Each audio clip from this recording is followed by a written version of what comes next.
Hi everybody, welcome to the third episode of the Beginner's Guide to Art Fundamentals series. This episode is going to be all about values and lighting and form and such. But before we get into that, I do have to give my small little spiel that I give at the beginning of all my tutorials. Just wanted to remind everyone that this is a lecture-style video series meant to be a deep dive into each individual fundamental and be able to set guidelines for how you could then go off on your own after watching these videos and develop your skills, learn how you can study on your own, and how you could think about each individual sub-fundamental that is within each fundamental, and how you can then establish those sub-fundamentals in your own artwork. So with that being said, I hope you enjoy the tutorial. In this tutorial, we are going to be discussing one of the most important fundamentals of all, values, and lighting, and form.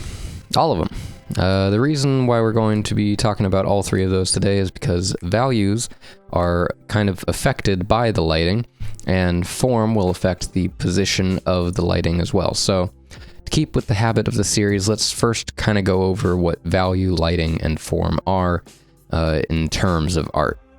Value. Value is essentially the light and darkness of something. This, of course, has nothing to do with color, and we will discuss that later on, but for now, all you need to know is that if something is darker, it's a dark value. If something is brighter, it is a bright value. Lighting. Lighting is, as you can probably guess, how a scene is lit. It's kind of a big duh, but when referring to values, we really only need to be looking at the intensity of the light. How bright or dim is it, and how does it interact with the scene that we're working with? Form. Form is kind of a weird one. It's not necessarily something that is strictly confined to values. Form is actually something discussed in episode 2 on anatomy. If you haven't watched that, you can go back and check it out. It's the idea of an object feeling three-dimensional, but being on a two-dimensional surface. It has a lot to do with perspective as well. The two things that will make something feel three-dimensional are a good, accurate drawing and accurate values, which is why it's going to be discussed in this video. When all of these are combined, they will ultimately be the key to making something feel three-dimensional. Even if your drawing skills are lacking, accurate values, lighting, and form will kind of cause an image to read three-dimensionally. Take this blob, for instance. It's a random blob, chaotic, not a lot of thought in the placement of the lines, but it's basically a contour of a random shape. But if we think of it in 3D space and try to picture the direction and angle of the light source, the depth and direction of the form, and finally the brightness and darkness of the values, we can get a fairly realistic object here. Now, there are rules to these three sub-fundamentals, and they all take a heavy amount of practice to keep up with and truly grasp an understanding of. In this video, we're going to be going over the form principle. It's essentially a universally taught way of establishing realistic lighting on an object to give the illusion of form. We'll also be discussing the usefulness of values in both lighting and compositions or designs. Not only are values used for giving something three-dimensional form, but they're also used to draw the eye's attention to points in an image when used correctly. This is going to be elaborated more on the composition tutorial, but I will discuss it briefly in this. They can also be used the same way to draw the eye's attention to key points in a design of a character or a creature that you might be working on. Value really is, in my opinion, one of the most important fundamentals, because regardless of your drawing skills, color usage, perspective, etc., what draws the eye's attention to an image is kind of the way that value is used. People are attracted to contrast, just kind of naturally. And if your image can't establish a healthy focal point, then you've pretty much failed your illustration. Before we talk about anything regarding value, though, we kind of have to go over the value scale. It's something that I personally use to help myself practice, and it's become a very, very useful tool, to me, at least over the years. The value scale is a scale from pure white to pure black, broken down into segments that are numbered in order to better organize your values. Personally, I like to use the system of white being 0 and black being 10, and then breaking down the scale between those into 1 through 9. This kind of gives you a clean break around every 10% darkness or brightness. You might be wondering why we are working on this in pure grayscale, especially those who love color and want to learn to paint with color. Well, as a quick tip, if you perfect your values, then chances are the colors won't really matter. But I'll kind of go over that a little bit more in the color video. For now, what you need to know is that color can play tricks on our eyes. Saturation and hue can confuse our eyes and make us think something is either brighter or darker than it actually is. So I recommend when studying and working up your values to either have a way to check on your image in grayscale, or to just start your work in grayscale, at least for a little while. An incredibly easy way to check your values in Photoshop at any point in time, which I wish I knew sooner, is actually to use the proof setup function. So that would be Control Y or Command Y if you're on a Mac. However, if you need to set it up, go up to the View portion of Photoshop, go to Proof Setup, and then Custom. And in the Customize Proof Condition window that pops up, go to Device to Simulate and set it to dot gain 20%. And then click OK. And at this point, if you do Control Y or Command Y, you can toggle on and off a grayscale mode. However, in this grayscale mode, you can actually also color pick colors at the same time, so it's very useful. Personally, I couldn't ever get used to working from starting with grayscale and then moving into color, so I totally understand if that's not something that you're interested in. But with that being said, I still think it's so important to, throughout working on your image, just consistently check on your values so that you can make sure you're not, messing those up. Anyway, back to the value scale. So if we have a scale here from 0 to 10, that allows us to have some sort of frame of reference when we are studying certain types of lighting. So if you're painting a character in a bright sunlit scene, you should probably know how much the value of the character's skin is being affected by the sun's light. So if we color picked it, we can see it's around this specific value range. Let's say it's a 3, for example. And we can check the shadows and see that they're a 7, sure. We know then that when we're working on our own character for our own illustration, that having approximately a 4 value range difference will give off the impression of some sort of a emulation of sunlight. Now, obviously, color is going to enhance that feeling of that natural sunlight, but again, this is just, it's about making sure that you have that good, consistent value range to help to actually have the colors help support it. This value range reference is something that I will continuously come back to throughout the video, and I really hope that you take the time to try and incorporate it into your own workflow. Also, if you're a digital artist, I really recommend that you use some form of custom swatches with selections of 10% increments so that you can easily compare and select varying values. The reason I wanted to bring this up first isn't only because I'll be referencing it throughout the video, but also because out of all of the critiques I've given to other artists over the years, there's been a consistent pattern that I've seen from artists who are starting out.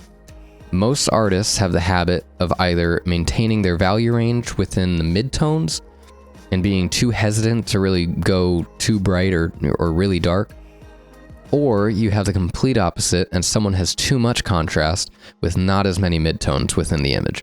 Studying photos and scenes in grayscale and using the value scale as a reference that you can then take back and compare to your own image, I think is pretty essential to getting out of that trap. I mean, at least it worked for me. I used to be in that only sticking within the mid-tone range, and I didn't realize how much contrast I wasn't having in my images until I started using this value scale method and comparing the work that I would do in my studies to my actual illustrations. It wasn't until there was a lot of study and then that trial and error aspect of it all before I finally found that nice healthy balance in my images. But one of the things that helped me accomplish that healthy balance was giving myself a system just like that value scale. Form principle. All right, now that we've had a little introduction and have hopefully established a system for you to help learn values along the way, let's talk about the form principle. The form principle is almost always shown as a sphere since it consists of all of the basic parts of the principle. But really, it's just sort of a visual guide to help show the different aspects of form. The portions of the principle are as follows: highlight, center light, halftone, terminator, core shadow, reflected light, occlusion shadow, and cast shadow. To help you understand form in the simplest way possible, I'm going to break it down to two things. You have light and you have shadow. The light side consists of the highlight, center light, and halftone, And then the shadow side consists of the terminator, core shadow, reflected light, and the occlusion shadow. I've left out the cast shadow because that isn't technically something that is part of the form itself. That's the form's reaction, which is then affecting a surface or another object. But always consider the cast shadow. The other thing that's tricky about that too is technically the reflected light is in the shadowed side, but the reflected light can differ in a lot of ways because technically it's a secondary source of light. It's getting a little bit ahead of ourselves, so I'll try and explain that later, but just as a side note. The only other major thing to consider most of the time is ambient light. Ambient light is the overall light from the surrounding area an object is in. It doesn't often affect the values of the light side of the form, but can commonly brighten up the values of the shadow side of the form. It'll also usually affect the hue or saturation of the colors, but that's stuff for a different video. The reason ambient light isn't automatically included in this form principle is because it's light coming from an outside source. The form principle is every aspect of lighting that comes from a single light source in an isolated area. One light source is creating the highlight, center light, and halftone, and from that one light, you're also receiving bounce light from any surface it also interacts with, as well as it causing shadow to be cast. So try to think of ambient light as a source of light, not an additional aspect of another source of light.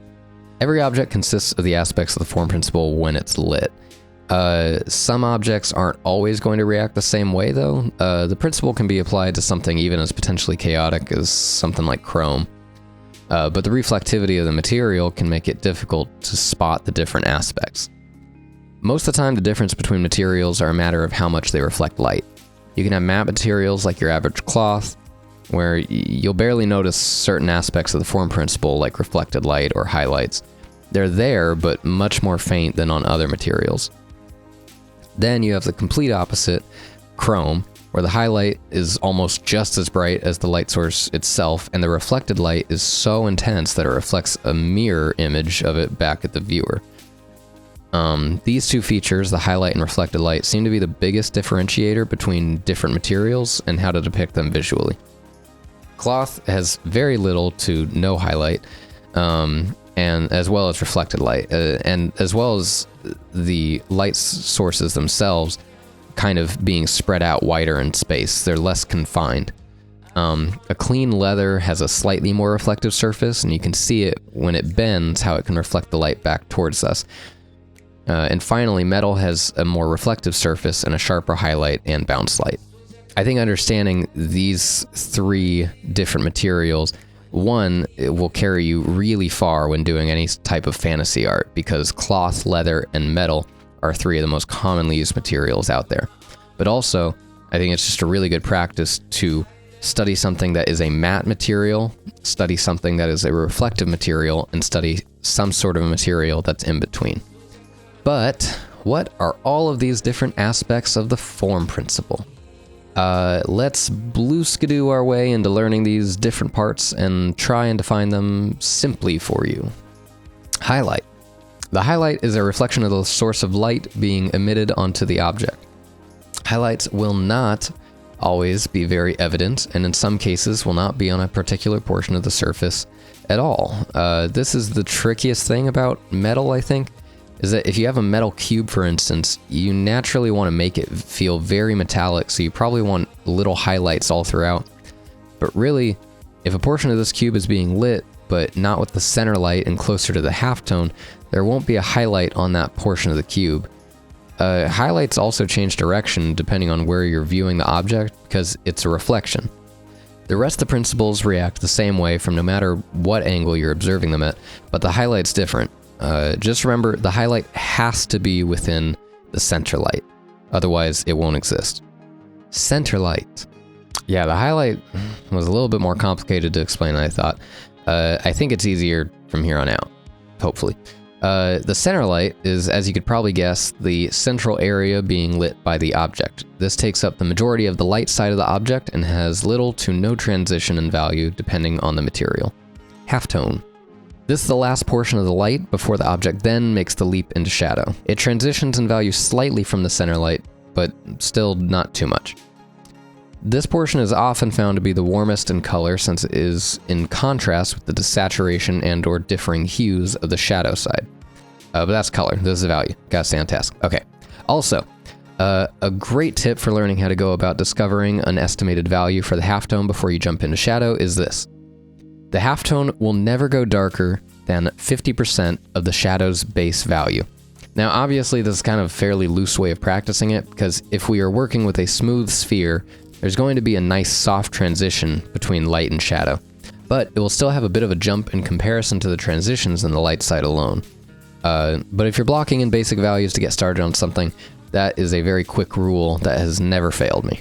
Terminator.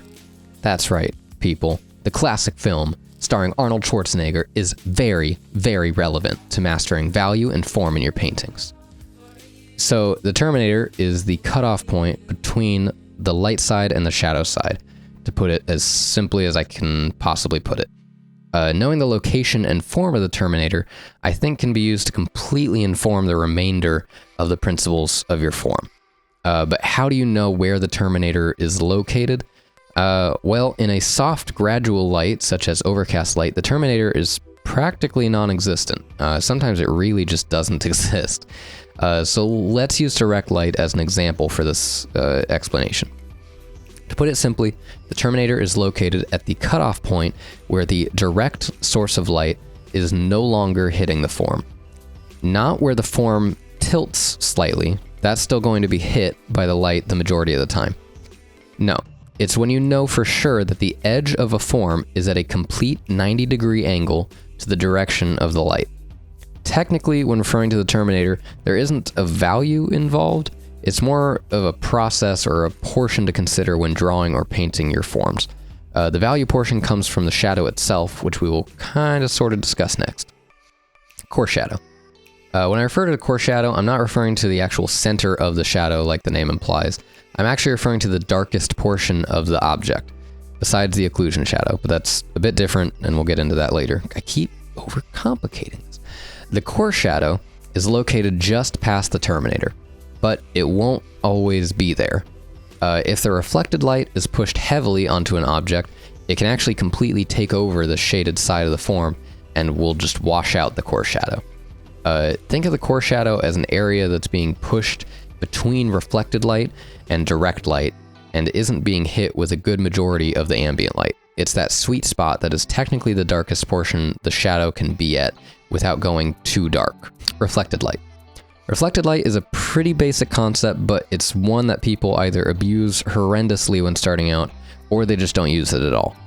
It's the portion of light that's hitting another surface, and by lighting it so strongly, it actually turns that surface into an additional source of light. With that being said, reflected light will not always be relevant for your object. If your object is free-floating, away from other surfaces that are being lit, it will primarily be in a smooth shadow with no reflected light on it. Reflected light can be very strong, but most beginners tend to either go too strong or too weak. Reflected light is a source of light, so the same ideas apply to it as would any other source of light. If it's closer, it'll be brighter. If it's further, it'll be fainter and softer. However, it is a source of light coming from another source of light, meaning it'll never be a higher value than the center light of the object it is being reflected off of. Occlusion shadow. Just look at the very bottom of any object on your desk or workspace or wherever you are, and look where it reaches the ground and notice how there is a soft, dark portion underneath it. That's an occlusion shadow. It's the portion of an object that is somewhat or completely hidden from any light sources, whether it be ambient, direct, or reflected. I don't really have any solid rules for this other than don't go crazy with it. A lot of people tend to go too dark too fast with occlusion shadows, or they don't include them at all. They're very soft and subtle without much solid direction. You'll see them in people, usually in like the corners of the mouth, under the nose, or inside the nostrils, and in the inside corners of the eye socket.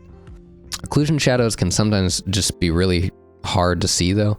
If the area you're in is very well lit or the object is translucent, sometimes the occlusion shadow won't be as strong or noticeable, but that's about it.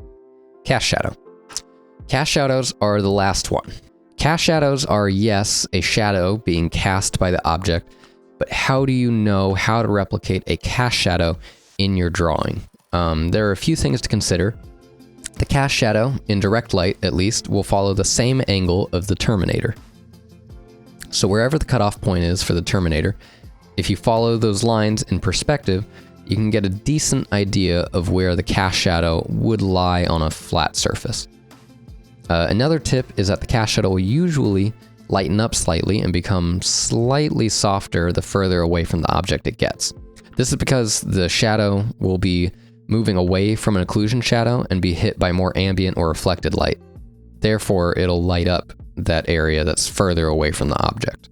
In softer light, the cast shadow doesn't really exist.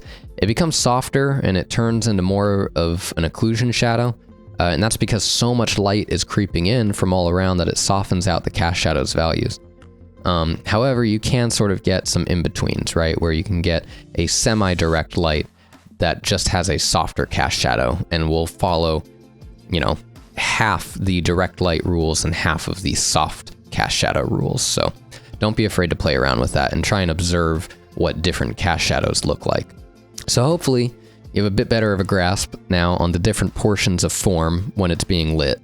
And that's all great and stuff, but what happens when your form looks like this? That's using every aspect that I just discussed, but it's still not looking quite right. And that's because the values aren't placed correctly. There's either too much contrast or there's not enough. So let's talk about how we can take this rule of form and give it some proper values. So how do we tell what value to make something? Well, luckily, as artists, we can kind of bend the rules here and have things look the way that we want. But all within reason when working in realism, right? So the main thing that affects the values of an object and scene is, of course, the lighting. The brighter the light source, the brighter the lit portion of an object will be. The brighter the ambient and reflected light, the brighter the shadow will be. One thing you can't let affect your values, though, is thinking that just because the light source is brighter, that must mean the shadows are brighter as well. Watch any horror movie where someone shines a flashlight on something in a dark hallway. There's only one light and then endless pure darkness. That's because there is no ambient light underground, and there is no wall directly behind the mysterious hallway murderer that is also being hit by the flashlight and reflecting light into the shadows. But how can you tell how bright to make a value based on the light source? I don't think there are any definitive answers out there, but I'll do my best to give tips that I've learned over the years to try and help you out a little bit. I think it'd be best if we went through the form principle one more time, but this time I'll be telling you percentages of values and giving practical tips as opposed to definitions. So it's sort of more like a practical construction of the form principle, step by step. Please, though, take everything here with a grain of salt. These aren't surefire ways of making your image read three-dimensionally, just things to consider next time you're working on an image and to try out. I think for starters, we need to look at the major portions of light and shadow. To me, that is the direct light and the core shadow. These are the light and shadow in their purest forms. Once I determine the terminator, I'll usually block in the direct light and the core shadow. This is where you'll see your first value separation. Value separation is super important for tricking the eye into thinking that a light source is strong or is weak. Just remember that the value separation is mainly reliant on the value of the light side and less reliant on the shadow. The shadow side doesn't change unless other light sources are introduced. So for this example, I'll go with your average desk lamp setup. I'll say the room is pretty dim, leaving the shadow at around an 8 on the value scale. I know this is kind of cheating because I am basically introducing some sort of general ambient light around the room, but it's just easier for this demonstration if you can already see where the sphere is at in this space. Now, let's add some light to the scene. So unless you're using an insanely bright light very close to the subject, most of the time, value separation isn't any more than 4 to 5 values higher than the shadow. So I'll set this light to be approximately at a 4.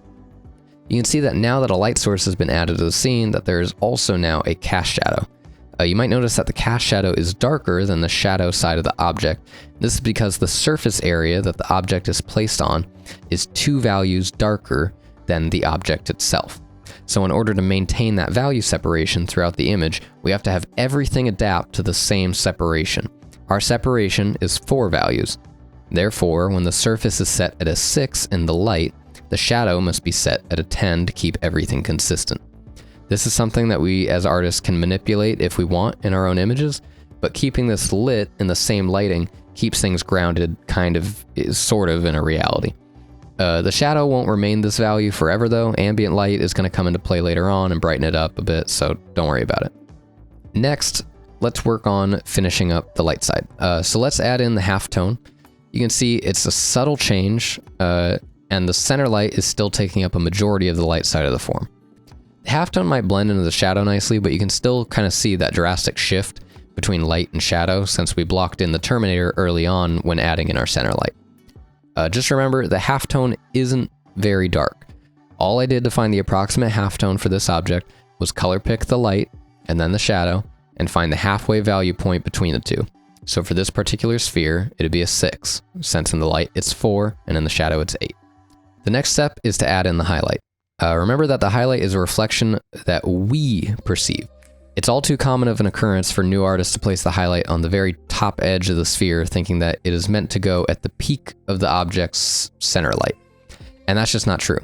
The highlight should be placed at the angle that the light source would be hitting a plane of the object and then bouncing back into your eyeball. And I understand how that is going to be very difficult to figure out at first. The highlight is one of the things that changes drastically depending on the object's material.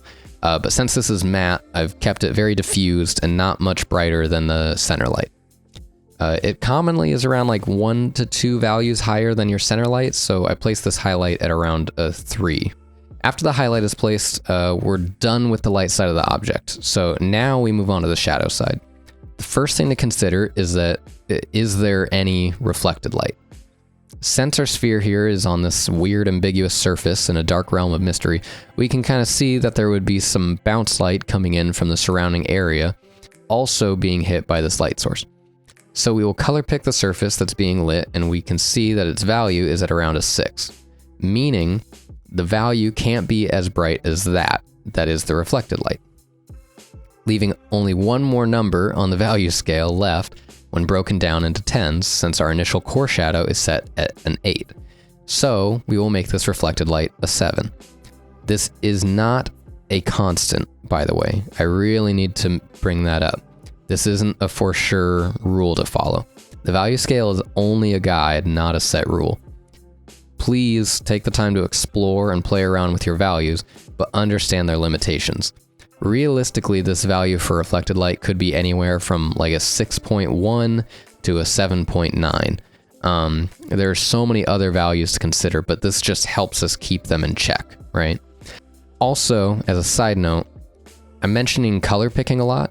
I think you should definitely start this whole process with color picking to check your values, or at the very least, make sure that you have that swatches available that I mentioned previously of different value segments broken down from 10% to 100%.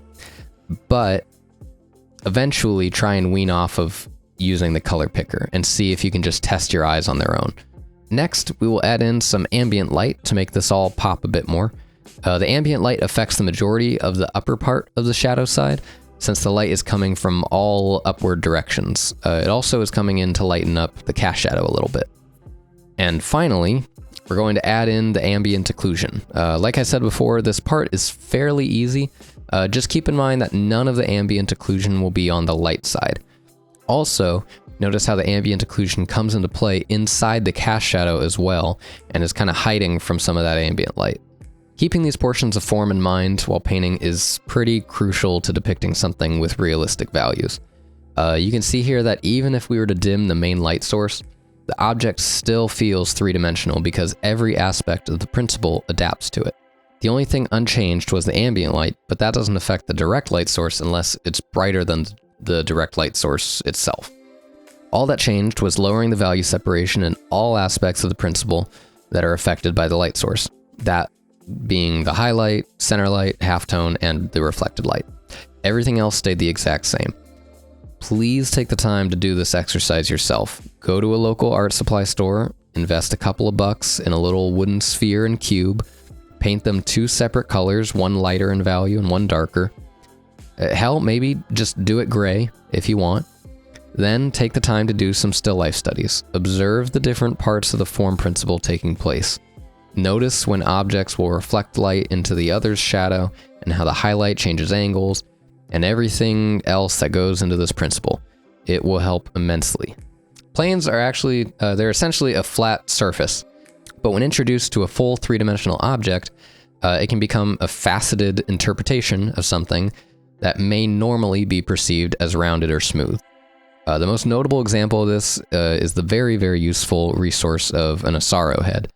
I recommend most people who seem to have trouble understanding the concept of planes to just give a quick Google search of Asaro heads and study them. They show how even something as intricate as the human head can be broken down into smaller faceted planes and simplified. I personally have studied Asaro heads for a little while now, and just, I think maybe only doing like a few studies here and there of them, and then applying them onto my own characters. It's so crazy how much it opens your eyes to the concept of planes. Now, planes can technically be an association with drawing and less with the concept of form, but even if you can masterfully draw the deconstructed version of the human head, that doesn't mean you can apply accurate knowledge of lighting to it. However, we just went over the different elements that make up the form principle, and a huge emphasis on those elements was the separation of light and shadow. An element that is generally much easier to see when there is a precise cutoff point in the form, or when the form reaches 90 degrees or less from the origin of the light source. I mean, that's the exact thing, but whatever. That cutoff point is much easier to establish with faceted edges. In fact, a common practice I try to apply to my own work is thinking of most forms in a very faceted way, and then establish a light source to that faceted object. Once the light source is established and the beginnings of a render is started, I can then pretty it up and flesh it all out. So try to apply this knowledge to your own work. If you're painting a sphere, maybe make it more like a shape of a 12-sided die. If you're painting a head, maybe start with a cube and then go from there, applying the same lighting situation to the same planes that you've blocked into the base cube. It may seem a little tedious at first, but this application in your paintings can help you so much with establishing an accurate lighting scenario. And there ain't nothing wrong with getting a little bit of practice in. Lighting and the effect that it has on story. Lighting not only comes into play when discussing realistic values in an illustration or a concept image, but it can also be abused and morphed to help tell a little bit better of a story. This is all very, very theoretical and mainly based around composition, which is another fundamental that we will talk about in a later episode. But it is still a section of values which I believe is incredibly important and should not be ignored. Lighting scenarios can trick our brains into thinking something without any other context to the story or the image or the characters. If you see a scene like this image by Sergei Koloslov, hopefully I didn't butcher your name there, you can see it's very simple. A lot of it is loose and implied with simple brushstrokes, but the way the lighting and values are placed makes it feel like you are walking through these woods at night and stumble onto this creature, and you're shining your flashlight on its sweet little buttons. Or this painting by Chris Ron for the Magic card Llanowar Elves. The figures hidden in the shadows, as well as the main character having the upper part of their face in shadow with the eyes shining through, imply these are like these cool, mysterious people. They don't want to be seen, they're assassins. Hell, remember that scene from Psycho with the guy stabbing the woman in the shower? That one, you know, the one that everyone remembers, and there's no point in me saying, hey, remember that scene from Psycho? The silhouette of him holding that knife is so iconic, but if we saw him lit in the front, then all the mystery would just be completely lost. He wouldn't seem as dangerous, and the scene probably wouldn't be remembered so well after all these years. Our brains subconsciously react to different lighting scenarios in different ways. For instance, one of the most commonly used tropes in all horror movies is the classic underlighting. Lighting coming from below is seldom seen in real life, so it kind of evokes this weird mystery and eeriness. Why do you think most people tell a ghost story with a flashlight pointing upwards from below them? It's creepy and unsettling. I hate it. Finding these tricks of lighting that creates an emotional response in people is something that should absolutely be abused by us. We don't have the advantage of using words to describe a scene or a character, and honestly, I wouldn't want it that way. It's our job as artists to visually depict something that makes someone have an emotional response, but without telling them how or why. Taking the time to investigate lighting and how it can help you tell your story is crucial to developing an illustration. If everything just had front-on lighting showcasing a character, the image is no longer about an emotion or a feeling. It's about, hey, look how cool my character or my scene is. Isn't that neat? And it's not. Thinking about scenarios like, what does a sunset represent? The end of the day can also represent the ending of a story or chapter of a story. It can be an eerie feeling, the last night before it becomes dark. What about lighting that maybe cuts the character off halfway through? It can represent someone living a double life, someone torn between two decisions. I think the movie Atomic Blonde actually is a wonderful representation of that last option. Although I didn't actually like the movie itself, I thought it was kind of stupid. The way that they used lighting in that movie was great. So if you haven't seen it, Atomic Blonde is a story about an agent doing agent stuff. I'm gonna be honest, the story was kind of hard to follow. I really don't remember that much. All you really need to know for this example, though, is that she's actually a double agent who is another double agent, essentially making her a triple agent. I know what you're thinking, cinema classic right here. But the way they showcase this in the movie was actually pretty wonderful. We know early on that the character is a double agent, but no one else does. Throughout the movie, it kind of shifts between scenes where she's lit by two light sources, commonly in a complementary color scheme, but we'll talk about that in the color video, and one light source. So when she's alone and not doing any double agenty type stuff, she's usually lit with a single light source or a single color. When she is out being the double agent, there's usually two light sources or two colors in the scene. This is kind of a subtle nod to the story while also giving it all a visually unique look for the movie. In the last part of the movie, you find out the big reveal, she was a triple agent. Oh my god, the theater gasps and no one knows why. But what's cool about this last scene is there are now three light sources, or three colors, yellow, red, and blue. A perfectly balanced triadic color scheme, and more color talk, god shit. And that's the moment in the movie where it clicked in my head. All the other times, there were one or two light sources depending on the scenario she was in. It's subtle, I didn't even notice it, but as the lovely Red Letter Media would say, some so subtle you might not have even noticed, but your brain did. So please, take the time to think more on lighting. Pay attention to scenes in movies and how the cinematographer sets up their lighting, what lighting helps express emotion, and then apply that knowledge to your own images. Shape welding and values in illustration. Now that we've talked about why lighting and values are so important and how to accurately depict them to create a realistic three-dimensional image, let's talk about how to completely forget some of that in order to make your image look more appealing. Luckily, as artists, we have all the power over our own images, so if you want to create a contrasting mess of values, you are capable of doing so and have every right to do that. But chances are, if you are watching this specific set of tutorials, you are at least somewhat interested in painting commercially, or at the very least in realism or semi-realism. And if that's the case, you probably want to learn how you can control and bend the rules to help you express an emotion or show the audience your intent with an image. And sometimes, in fact, most of the time, actually, how real life looks isn't how an image should be made. It's no accident that Ridley Scott abuses the hell out of rim lighting and fog or smoke. It's used to create clear silhouettes for the scenes of his movies. You see fake lighting all of the time in movies. I'm not necessarily just referring to lighting, though. Every beginner artist plays around with fake or cinematic lighting at one point or another. But adding a light source still requires the general rules we talked about previously with the form principle. No, what I'm referring to is shifting the values in a potentially unrealistic way in order to make a bigger impact with your image. My absolute favorite example of this is Gerald Brom. Brom heavily abuses values in his images, usually to have one of his characters pop out from the scene more than everything else in the image. He also uses a lot of the next topic I wanted to discuss, and it's possibly one of my favorite practices in illustration work, and that's shape welding. At least, shape welding is the term that James Gurney used when discussing this topic in his book Imaginative Realism. I don't know if there's another term for it. It's where I first heard the term and saw this compositional tool described, so it's something that I'm sure every artist has seen or maybe even used without meaning to. But the concept of shape welding is taking a mass amount of either light or shadow and having it blend into itself, removing the unnecessary detail and clutter of an unimportant section of the image to help ease the eyes in on the real focal point.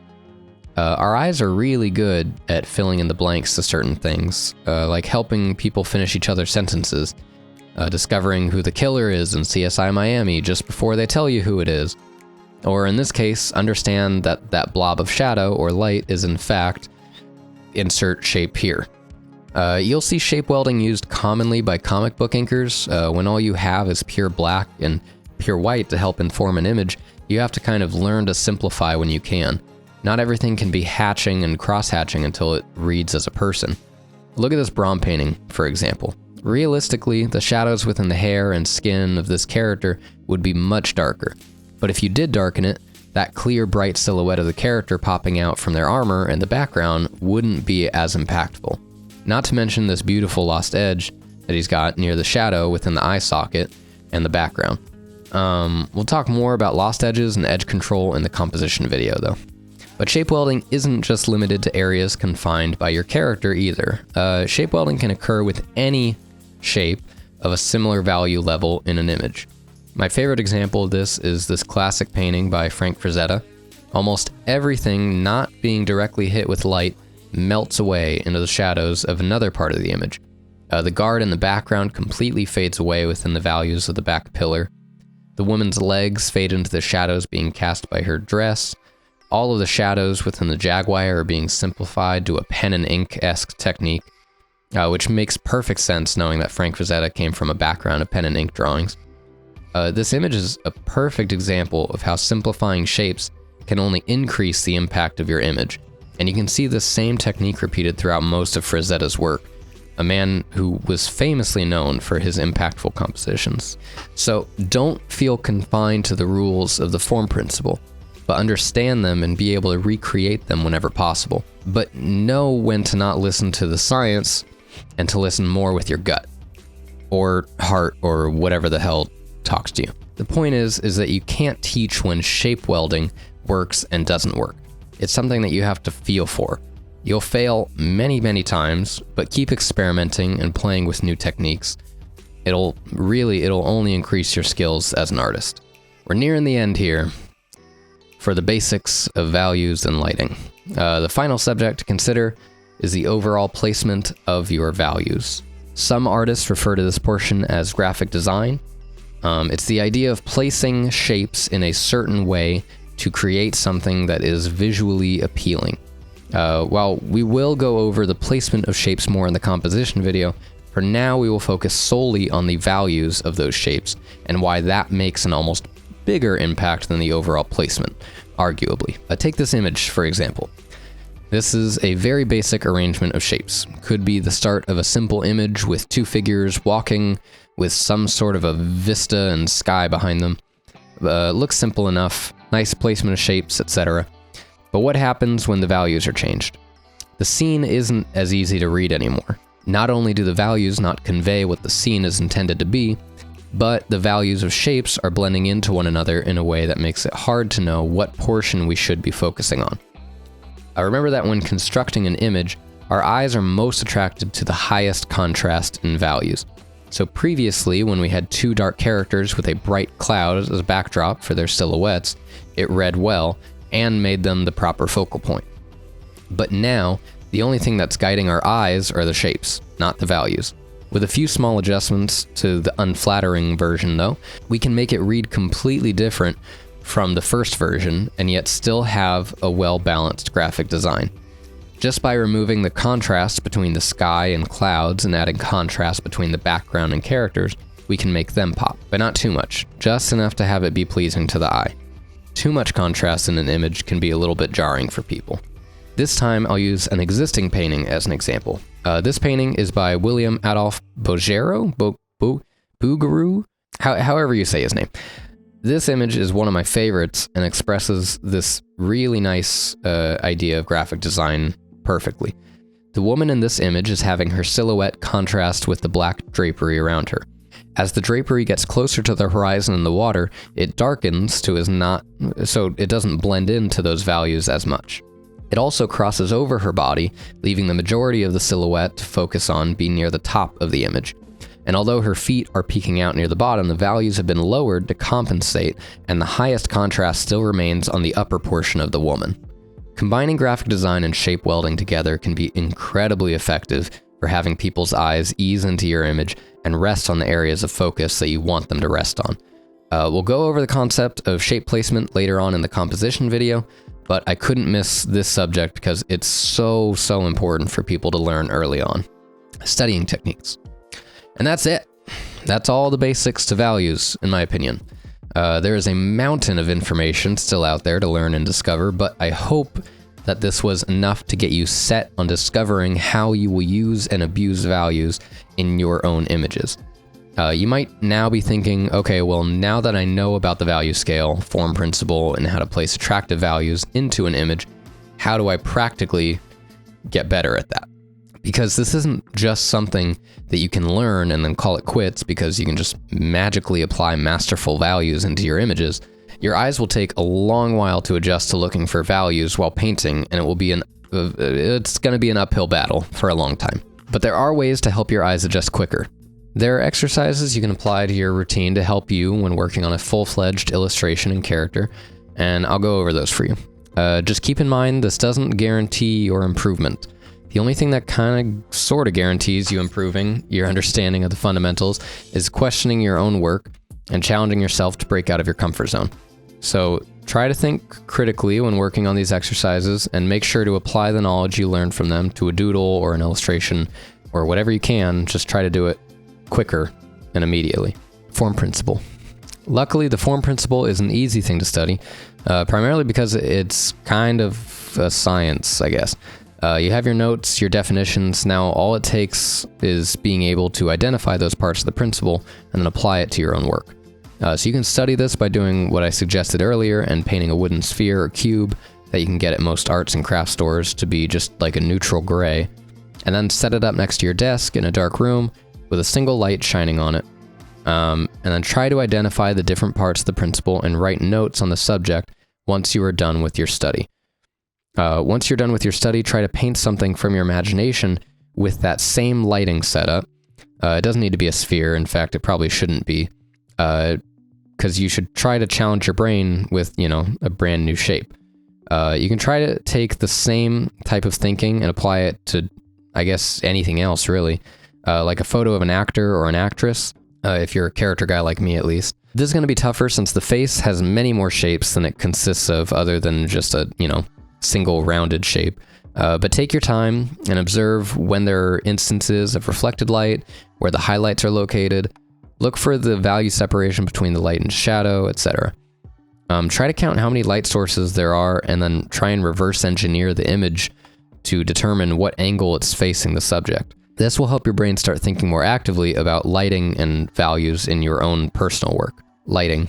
Lighting for storytelling purposes may be harder to grasp since it's so theoretical and experimental. What I recommend, though, as dumb as it might sound, is to just be really observant. Especially when watching your favorite show or movie, just pay attention to the cinematography, the storytelling shown through the lighting.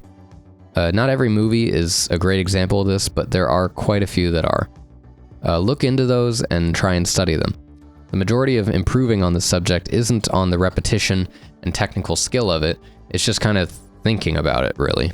Thinking about your image and the emotional feeling that you want it to have on viewers, and then doing some creative problem solving to find a solution on the best way to show that emotion through the lighting. Will it be energetic with high contrast or sad with low contrast? Only you can kind of decide through that careful observation. A good way of keeping your brain thinking about this is giving yourself daily speed paint topics and having 30 minutes to make something out of nothing. Really try and focus on the emotion and lighting. Start with just black and white even to really hone your skills at first, and just experiment, play around, and learn from your mistakes. Planes. A wonderful way to study planes would be to purchase either a basic cube or even better for potential character artists, an Asaro head. Asaro heads are a wonderful tool for learning not only the construction and major planes of the human head, but also get some lighting practice in as well. Try to set up either a directional light, like a lamp setup, or be near a window with just skylight peeking through, and do something that, might have less direction and is a little softer of a light source. Then observe the planes. Which ones fall under what category of the form principle? What does the highlight look like?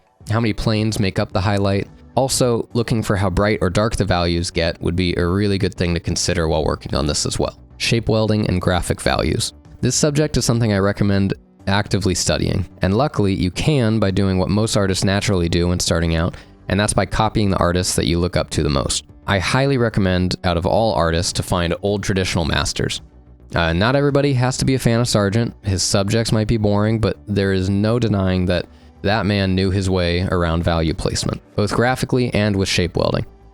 Find artists that are good examples of shape welding and using graphic design in their work, and try to do master studies of them. For graphic design, only stick to the major values in a specific area of the painting. See if you can get the idea of the image across with just its average values alone. No details, no brush strokes, just basic shapes. For shape welding, do the same thing, but only for the shadows. Try to observe what portions of the image are hidden and what are being shown in full light. Think about why the artist did that and what impact it has on you as a viewer. When you've finished either of those exercises, try to apply them immediately. I can't stress that enough. Do small thumbnail-sized images of a scene using only 3 values to think more on graphic design. Or try and paint a character emerging out of the shadows on a simple background to practice shape welding. These exercises are meant to get your brain thinking in a more artistic way. Thinking about values not only in how to paint things realistically, but make them look and feel good when constructed in a full image. All right. I really, really hope that this tutorial has been useful for you. As always, please don't take everything I've said here as a commandment or a rule. Be skeptical of me so that you can go out and learn things for yourself and prove that I'm a dummy. I'm a big dumb. See you guys on the next tutorial. Bye.